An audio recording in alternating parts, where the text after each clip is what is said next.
अपने क्षेत्र की हर खबर सबसे पहले देखने के लिए दुनियादार के समाचार को अब आप किसी भी सोशल मीडिया पर फॉलो या सब्सक्राइब कर। नाम बताएं अपना। सुधांशु पाठक। जी आपका नाम? शबनम पाठक। जी आपका नाम? रमाकांत पाठक मेरा नाम है। कहाँ के निवासी हैं आप?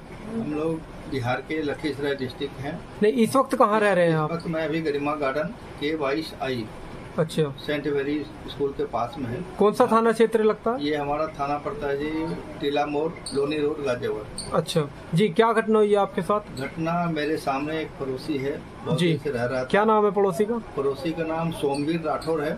सोमवीर राठौर? हाँ, उसे सभी लोग यहाँ सोनू राठौर के नाम से। सोनू राठौर के नाम से। जी, उन्होंने एक लवारिस कुत्ते को पाल रखा है, जिस कारण से पूरी गली वासियों को दिक्कत होती है। जी, जगह जगह हड्डी फेंक देना, लेटरिन कर लेना, कुत्तों के द्वारा दरवाजे में लाना। इस बात पर लेडीजों से बोली कि भाई ये कुत्ते को या तो आप इसको अंदर रखिए, बांध के रखिए, या फिर हटा दीजिए इसको। हाँ। लेकिन उन्होंने कुछ किया नहीं, उल्टे इस बात को लेकर के शाम को प्री प्लानिंग, दिन भर उन्होंने प्री प्लानिंग बनाया होगा, मुझे पता है।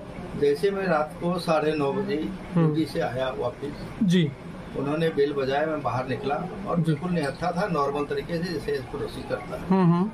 और इस बीच उन्होंने पीछे से ही कई सारे लड़के, कम से कम मेरे ख्याल से मैं पूरी गिनती तो नहीं कर पाया, होश हो गया था, लेकिन मुझे जो अनुमानित है कम से कम 10-12 लड़के मेरे ऊपर हमला बोल दिया अचानक। जी, अचानक बोलने के बाद किसी के हाथ में डंडा था, किसी के हाथ में साइकिल की चेन थी। मेरे बेटे को गले में साइकिल का चेन लगा के मारने पीटने की कोशिश की। उसमें पत्नी को भी, किसी के हाथ में कुछ था, किसी के हाथ में चाकू था, किसी के हाथ में डंडा था, किसी का, मैं उतने क्या था पूर्ण रूप से विवरण नहीं कर सकता, क्योंकि हमारे ऊपर जब हमला कर दिया गया तो मैं उस चीज को उतना नहीं देख पाया। जी जी। लेकिन जब दिया गया तो मैं हम घायल हो गए, मेरे बच्चे घायल हो गया। मेरे बच्चों को साइकिल की जो चेन होती है उसे गले में लिपटा करके 5-6 आदमी लिया, यानी कि जान से मारने की कोशिश भी किया। जी। मेरी पत्नी के ऊपर हाथ डाल दिया। जी, यानी कि आपकी जो वाइफ है उनके साथ बदतमीजी भी करी। फिर मैं जब बीच बचाव में गया, मेरे ऊपर भी मारा और सभी मारा। अंत में दरवाजा खुला हुआ था, जो दरवाजा खोल के ही हम गए थे। जी जी। हमारे घर के अंदर एक बहू है जी, और एक छोटा 2 साल का पोता है जी। पोते लेकर एक खाना बना रही थी, वो पोते को जबरदस्ती खींच रहा था। किस मकसद से खींच रहा था? वो मारने के लिए खींच रहा था, किसने के लिए खींच रहा था। इस बीच हमारा बड़ा लड़का था, तब तक हम लोग गए तो फिर वो भाग के निकल गया और फिर पूरी तरह से फिर मारपीट करके सब भाग गया। अच्छा, यानी कि घर में भी घुस गए? घर में घुस करके मारा। मारने के दरमियान में मेरी पत्नी के कान में टॉप्स थी, इसका एक कान कटा हुआ है, काट करके वो लेके चला गया जी। गले में एक 3 तोला की चेन थी जी, वो चेन लेके भाग गया। अच्छा, अब वो किसने भागा, किसने लिया, इस बात की घटना मेरे नजर के संग लिया, गायब हुआ है जी। लेकिन सोनू ने लिया या उसके आदमियों ने लिया, ये मैं नहीं देख पाया। मतलब ये जो अपराधी हैं, इन्होंने जो घटना कारित करी है, क्या वो सीसीटीवी में कैद हुई है क्या वो घटना? हमारे पास पहले सीसीटीवी कैमरा तीनों साइड में लगा हुआ था। सामने एक स्कूल है जिसमें वो प्लास्टर करने के दरमियान में उस सीसीटीवी कैमरे जो इंस्टॉल पहले से किया हुआ था उसको हटा दिया गया जी। जब हटा दिया गया तो जो उसका वायर था वो कनेक्टेड ही था, हमने फिर दीवार पे ऐसे वायर के सारे इसको लटका दिया। तो एक कैमरा मेरा जो मेरा गेट पर है वो हो रहा था, लेकिन कुछ आदमी रेंज में था, कुछ आदमी रेंज से बाहर था। मतलब कुल मिला के बात यह है, जो घटना कारित हुई है वो कुछ सीसीटीवी में कैद हो चुकी है, जिसका साक्ष्य भी आपके पास मौजूद है? साक्ष्य भी मेरे पास है जी। और जब उसकी नजर सीसीटीवी कैमरे पर गया अपराधियों की, उसने कैमरे को घुमा दिया और उसके बाद फिर जब मैं देखा मामला थोड़ा शांत हो गया, मैंने घुमाया, वो फिर बाद वाला आ रहा है और बीच से कटा हुआ है, जो आपका सामने पूरी अगर डीवीआर को चेक किया जाएगा तो सारी घटनाएं आ जाएगी। मतलब जैसे ये घटना कारित हुई है उसके बाद आपने 112 नंबर वगैरह पे कोई कॉल करके सूचना दी? कॉल किया जी। मैं सिकंदरपुर चौकी गया, उन्होंने एप्लीकेशन के लिए बोला, मैंने एप्लीकेशन लिख करके दिया जी। फिर उन्होंने कहा कि जी टीला मोड़ जाइए। टीला मोड़ पुलिस थाना गया। उन्होंने फिर मेरी जो ट्रीटमेंट था, इंजरी था, हॉस्पिटल में जाकर के मेडिकल वगैरह करवाया। उसमें एक मेरी पड़ोसन थी जो मारपीट होने लगा। प्रियंका शर्मा तो बचाने की आई, उसे भी लाठी डंडे से हाथों पे पीटा। मेरे बगल के पड़ोसी थे, गणेश शर्मा नाम है, उनके भी थोड़ी चोट आई है। जब बचाने के दरमियान में उनको भी चोट लगा है। मतलब ये आंखें जो आपकी लाल हो रही हैं और इनकी भैया की 24 घंटे के बाद मैं थोड़ा सा अभी धुंधला दिखाई दे रहा था। कल तक मुझे कुछ दिखाई नहीं पड़ रहा था। मेरे बेटे की आंखें अभी भी लाल है। हाँ, देखिए वो मैंने शरीर पर बॉडी पेन है, पीछे भी ये लगा हुआ है। मतलब जो सिकंदरपुर चौकी है, थाना टीला मोड़ है, आपने वहाँ FIR भी दे दी, मेडिकल भी हो गया। हाँ, लेकिन अभी तक कोई सुबह रात को 13 तारीख रात आया सब वहाँ से। तब तक मैं दहशत के साये में जी रहा हूँ। घर से बाहर निकलना दूभर हो गया है। अच्छा। मैं अपना सारा काम धाम, यहाँ तक कि मैं सब्जी तक खरीदने के लिए मार्केट नहीं जा पा रहा हूँ। बार बार मुझे धमकी। अच्छा, चलो, जैसा कि आपको पता है कि उत्तर प्रदेश की सरकार माननीय श्री आदित्यनाथ योगी जी के हाथ में है। उत्तर प्रदेश पर जो राम राज है वो माननीय श्री आदित्यनाथ योगी जी का है। और योगी जी का साफ साफ कहना है कि दबंगाओं की दबंगाई नहीं चलेगी। ऐसे में आप योगी जी के लिए क्या संदेश भेजना चाहेंगे?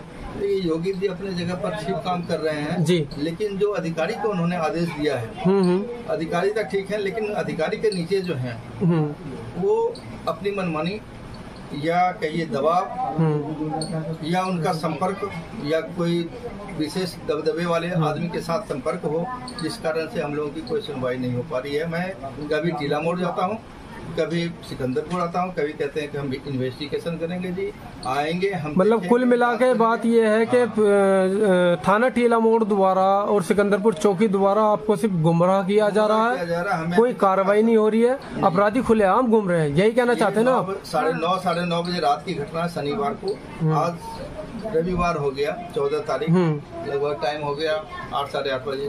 24 आवर्स होने वाले हैं जी। अभी तक उन पर कोई सुनवाई नहीं हो पाई है, ना मेरा कोई FIR हुआ है। बार बार उनका कहना यही है, कभी वो उस अधिकारी के पास जाइए, कभी कहते हैं उस पुलिस वाले को। घुमाया जा रहा है आपको कुल मिलाकर के बात। लास्ट में मैं उतनी चल पाने के मैं असमर्थ हूँ। अभी भी उनका 5 बजे का फोन आया कि जी आप टीला मोड़ आ जाइए या सिकंदरपुर आइए चौकी। मैं कहा सर मैं अब चल फिर पाने में असमर्थ हूँ। अगर आपको इन्वेस्टिगेशन करना है, मेरे घर पे ही करना है ना, तो आप आ जाइए। लेकिन अब तक 8:30 बजे 5 बजे से लेकर के 8:20 हो गया, अभी तक उनका कोई पता नहीं है। अच्छा, ये जो आपने दुनिया डायरेक्ट राष्ट्र हिंदी समाचार पर, ना ही वो मेरा FIR दर्ज अभी तक हुआ है, ना कुछ हुआ है। आपने जो अपने घर पर दुनिया डायरेक्ट राष्ट्र हिंदी समाचार पत्र की जो टीम बुलाई है, तो उसके द्वारा, टीम के द्वारा, मीडिया के द्वारा आप माननीय श्री आदित्यनाथ योगी जी तक अपना संदेश पहुंचाना चाहेंगे? संदेश ये पहुंचाना चाहते हैं कि जो सरकार कहती है कि हम गरीबों की न्याय दिलाएंगे, वो न्याय जमीनी हकीकत पर नहीं मिल पा रही है। टोटल सारे खोखले वादे हैं। हाँ, जिसका मैं अभी तक अनुभव कर पा रहा हूँ। सब पूरी तरह से मुझे कोई इंसाफ नहीं मिल रही है, मुझे सिर्फ गुमराह किया जा रहा है। योगी आदित्यनाथ से शिकायत नहीं है, लेकिन उनका जो करने वाले अधिकारी हैं, कार्यकर्ता जो भी हैं, उनका पुलिस, उनके द्वारा मुझे सेटिस्फाई हम नहीं है उनके कार्य व्यवहार से। इसमें 5 लेडीज भी मुझे खींच के मारी है। 5 लेडीज है। एक सोनू राठौर का बीवी है, उसकी माँ है, उसकी और जो रिश्तेदार है वो है, 5 लेडीज है। मुझे वहाँ खींच के पैर तर में मारी है वो सारे मिलकर के। अच्छा। मेरे घर पे पथराव भी किया है, मेरा शीशा भी तोड़ दिया है, ईंट भी फेंका हुआ है। ये लोग मिल करके सारे हम लोग को बहुत क्रश कर रहे हैं। एविडेंस के तौर पे मेरे पास जो हमें मारपीट किया गया, वो वीडियो क्लिप मैंने SI साहब को भी दिखाया कि सर ये है। अब बार बार उनका कहता जी हमें सच सबूत बताइए तब इन्वेस्टिगेशन। हाँ, कुल मिला के बात यह है कि गुमराह किया जा रहा है, बस टाल मटोल किया जा रहा है, कार्रवाई कहीं हो नहीं रही है। आप दर की ठोकर खा रहे हैं। कल से लेकर के अब तक 24 आवर्स यानी कि 24 घंटे होने को तैयार हो गए, लेकिन कोई कार्रवाई नहीं है। 2-3-4 बार तो मैं घूम के आ गया हूँ, कम से कम 5-6 बार मैं और मेरे बड़े बेटा जो है प्रियांशु पाठक को फोन कर रहे हैं, लेकिन उनका कोई, बस ये कह रहे हैं आ रहे हैं आ रहे हैं आ रहे हैं आ रहे हैं। सरकार से क्या अपील करना चाहेंगे इस वक्त आप? सरकार से यही अपील करना चाहेंगे कि जो आप कहते हैं मोदी योगी जी और मोदी जी कि हम पूरी जनता के इंसाफ देंगे, उस इंसाफ को आप जमीनी हकीकत पर जानने के लिए आप उनकी जो बड़े अधिकारी हैं उस लेवल से उनका इंक्वायरी जगह टाइम तो करना चाहिए, और जो उनका पुलिस की रवैया है उस रवैये में बदलाव लाना चाहिए। हम योगी जी से यही कहना चाहते हैं जो हमारे साथ हुआ है वो किसी और आदमी के साथ इस तरह का ना हो कि दहशत के साए में जिए, और जो अपराधी है वो खुलेआम घूम रहा है, वो खुलेआम धमकी दे रहा है। हमें अभी तक कोई इंसाफ नहीं मिला और ना उन पर कोई कार्रवाई हुई है। मैं योगी जी से और सरकार से निवेदन यही करना चाहता हूँ कि मुझे निष्पक्ष न्याय दें। मैं कोई भेदभाव, किसी प्रकार का दुश्मनी या किसी प्रकार का भेदभाव करना नहीं चाहता। अपराधी के खिलाफ कार्रवाई हो यही चाहता हूँ, जो उचित कार्रवाई हो, सजा होना चाहिए। मुझे कार्रवाई के बारे में किसी धारा, मैं उतना कानून का ज्ञाता नहीं हूँ, इसलिए मुझे धारा और कानून मुझे पता नहीं, मुझे इंसाफ चाहिए। ठीक, धन्यवाद।